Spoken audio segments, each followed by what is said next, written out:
Today we are going to start the new unit, or you can say new chapter, that is called the alternating current. So first you have to know that what is alternating currents. Introduction.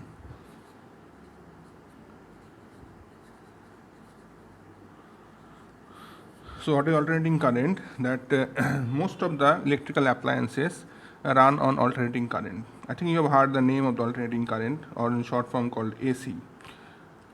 And electric supply for domestic, like commercial and industrial purpose, is mainly all are alternating in nature. If this supply is viewed on oscilloscope means it's a device which is you can use the voltage and you can measure, or you can see in a like a display. So an oscilloscope, if you look, it will look like a sine or cosine wave, because sine and cosine wave are the are you can say called periodic functions. Okay, obviously. So, and the AC has many advantages over the direct current, you can say DC. Okay, so we'll be discussing about this one. So far we studied about the direct current. Now we are going to learn about alternating current. Okay, so main thing is that the polarity is not marked on the symbol of AC source. So this is the symbol of AC source. This one is called a symbol AC source. You have to write like this way. DC was look like this, so on lines like it was DC, but this is DC and this is AC, alternating current. And the waveforms, you know, the waveform will be like this. This is the waveform of AC. So say this is as I naught, and this is minus I naught. Okay.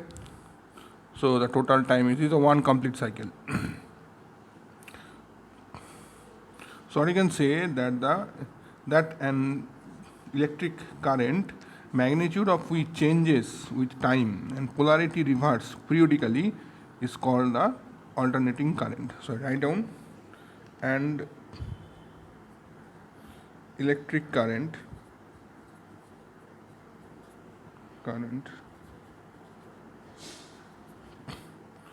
magnitude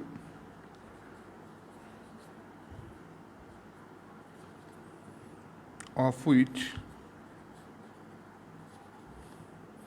changes with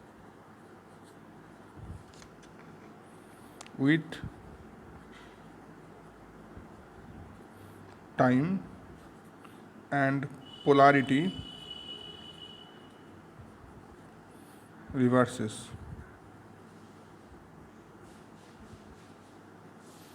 Periodically.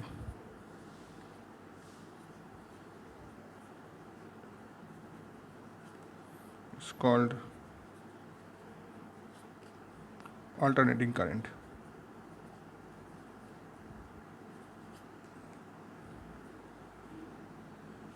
Or short form AC.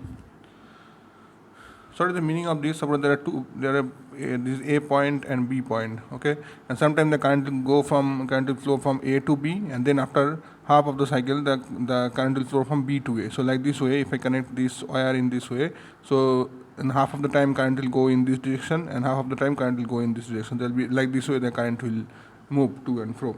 So that is the AC.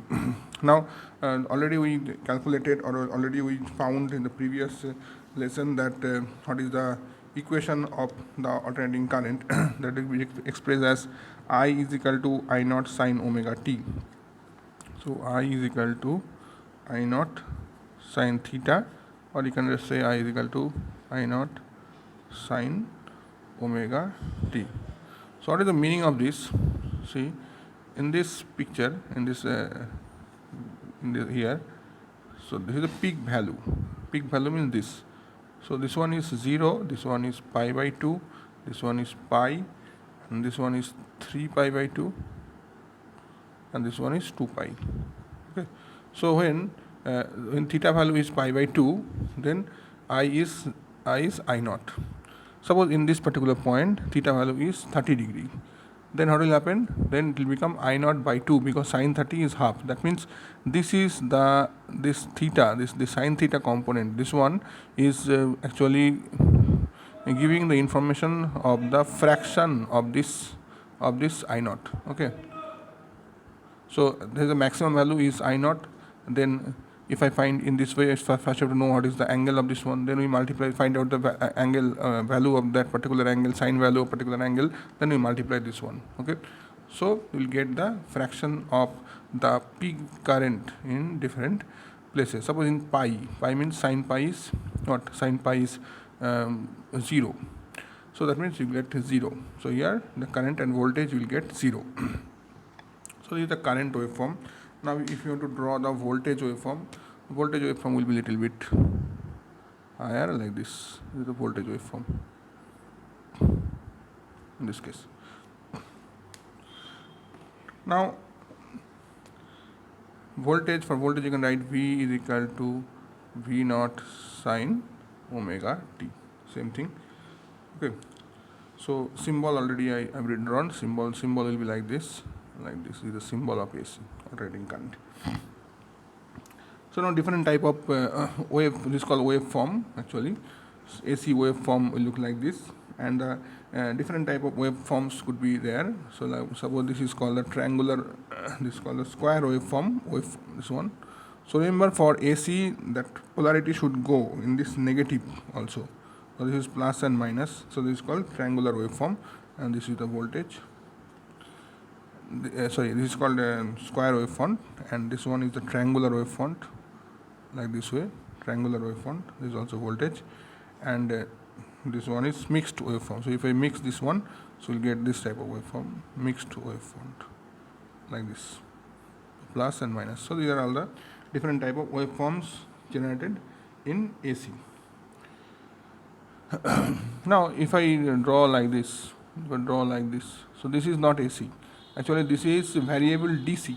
Remember in AC it should go to this negative coordinates. So there is AC.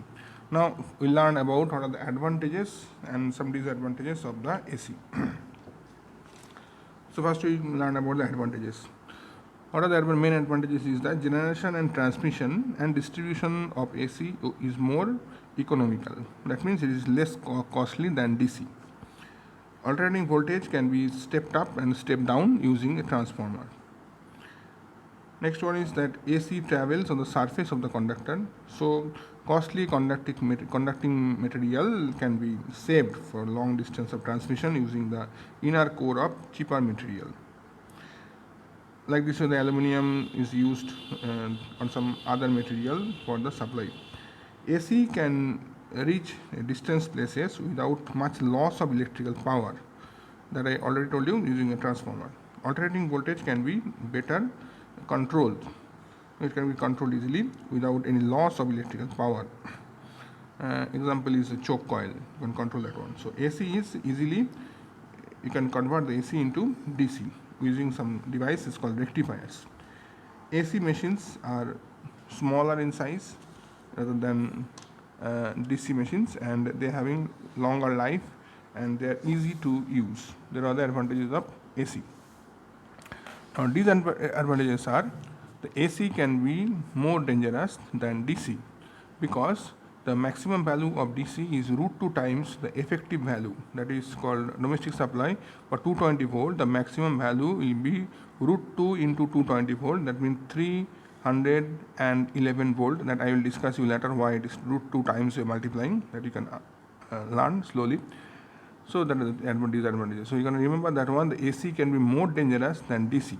Okay, and next one is that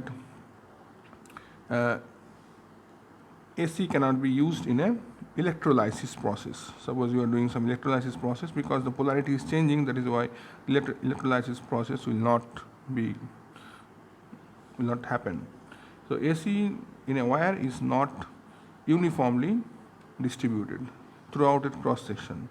The AC density is much greater near the surface of the wire and then rather than the inside of the wire. So And this concentration of AC near the surface of the wire is called the skin effect. Remember this one. Sometimes the question comes, sorry, skin effect. So we write down the AC wire is not uniformly distributed. AC in a wire is not uniformly distributed throughout the cross section. The AC density is much greater near the surface of the wire than inside the wire. Now this concentration of AC near the surface of the wire is called the skin effect. And in fact, the inner portion of the conducting material remain unused. Okay. So next one is that another disadvantage is that